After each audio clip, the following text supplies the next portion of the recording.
Intanto presentiamo la prossima gara, due rana ragazzi maschi 2K5, prima delle due batterie, alla 1 Alessandro Buttazzi, alla 2 Leonardo Bergamo, corsia 3 Alessandro Borsato, alla 4 Patrick Martin, 5 Davide Berton, alla 6 Marco Tonietto, alla 7 Marco Sacher.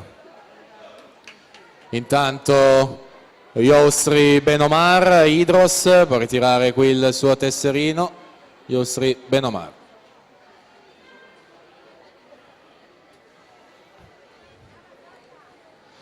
Giada Della Dora in corsia 4, miglior tempo di iscrizione, in vantaggio ai 100 metri, passa in 1:17:20.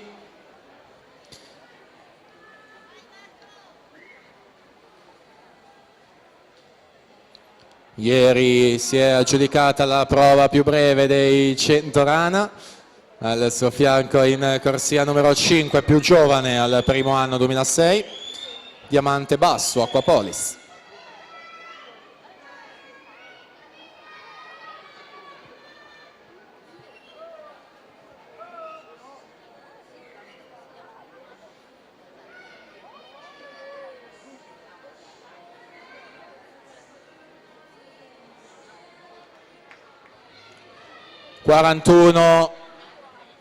Meglio chiedo scusa, 43:25 il terzo tratto di 50 metri, Giada Della Dora su Diamante Basso 43:52.